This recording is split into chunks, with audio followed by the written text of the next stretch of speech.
Assalamualaikum. Titik. Waalaikumsalam warahmatullahi wabarakatuh. Betul, titik. Izin bertanya Ustaz. Baik. Lebih baik mana sholat di masjid yang jauh dengan banyak jamaah dibanding masjid yang dekat tidak ada jamaah? Masjid gak ada jamaah ya. Di sisi lain ada keinginan untuk memakmurkan masjid yang dekat. Jazakallah khair Ustaz. Anda terjebak di antara dua cinta.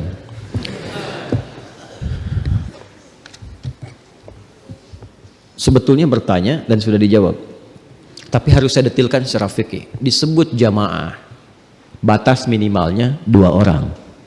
Ingat itu ya. Jadi kalau tidak ada jamaah, saya agak curiga di masjid itu. Berarti dari yang buka pintu, nyalain lampu, adzan, qomat, Anda sendiri. Kan? Jadi disebut jamaah itu Anda jangan melihat berapa jumlah safnya. Disebut jamaah itu ketika jumlah minimal berapa? 2 orang. Kalau sudah ada jumlah 2 orang itu jamaah. Nah sekarang Ustadz gimana? Di sana 200 orang, di sini 2 orang, saya dengan makmum. Mana yang diutamakan? Nah, maka ditimbang di sini namanya fikih aulawiyah. Mana yang paling banyak maslahat? Mana yang paling banyak fadilah? Maslahat itu kebaikannya, fadilah itu keutamaannya. Digabungkan jadi satu. Kalau maslahat bertemu dengan fadilah, maka itu yang diutamakan. Dalam konteks ini, memakmurkan, menjadikan masjid itu berfungsi sesuai dengan fungsinya untuk digunakan fungsi utama yang pertama sebagai tempat sholat dan dimakmurkan, itu lebih utama, lebih didahulukan. Dalilnya Quran surah ke-9 ayat ke-18. Innama ya'muru masajidallahi man amana billahi wal yaumil akhir wa aqamas salah. Itu amalan pertama. Nah, jadi yang patut Anda hidupkan pertama kali bukan di masjid yang jauh, tapi di masjid yang dekat. Jelas ya? Jaga itu, sebab kalau Anda pergi nggak ada jamaah di situ. Sedangkan sifat masjid itu menghimpun sholatnya berjamaah. Itu sifatnya, di antara sifat masjid itu menghimpun sholat berjamaah. Selain nanti ada panggilan sholat, pusat-pusat ibadah sosial, yang paling pokok itu untuk sholat dan sifatnya berjamaah. Makanya nanti dalam narasi banyak hadis yang disebut sholat berjamaah itu diartikan sholat di masjid. Pernah dengar hadis tentang sholat syuruk? Man shallal ghadata fil jama'ati, itu redaksinya yang di At-Tirmidzi itu. Siapa yang menunaikan sholat jamaah, sholat berjamaah di subuh. Yang dimaksud jamaah di sini ada yang menafsirkan dengan hadis yang lain di masjid. Kecuali kekhususan bagi kalangan perempuan yang nggak bisa ke masjid dalam kondisi tertentu. Ya, jadi yang dimaksudkan apa? Konteks jamaah ini terkait dengan masjid. Kalau dengan kepergian Anda jamaah itu hilang, maka hilang nanti salah satu fungsinya. Maka yang terbaik di masjid yang dekat tapi Anda hidupkan, Anda makmurkan. Ya, bagaimana caranya? Ada 2 cara. 2 cara. Cara yang pertama, sentuh lingkungan sekitaran dulu. Seperti yang pernah saya sampaikan dulu, ya kan?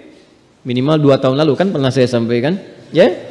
Ajak dengan teman yang di masjid, kunjungi tetangga yang muslim. Kan sekarang kayak hari Sabtu, hari Ahad kan libur kan? Hari Jumat Anda beli buah dulu, ya kan? Nanti selepas salat subuh, kunjungi tetangga Anda. Assalamualaikum, Pak Haji, gitu kan? Saya belum haji, nggak apa-apa, saya doain mudah-mudahan bisa haji, gitu kan? Nah, kan kalau Pak Umroh nggak bisa disebut Pak Haji kan bisa ya, duduk ngobrol. Nah, alhamdulillah ini ada buah Pak. Oh kok saya kan nggak sakit, justru itu saya kira Bapak sakit, saya nggak lihat di masjid. Ini saya udah siapin buah, gitu kan? Insya Allah tuh duhurnya ke masjid, ya. Kalau nggak datang lagi hari itu, besok datang lagi. Ya, assalamualaikum Pak, gitu kan? Bawa buah lagi ya katanya. Alhamdulillah.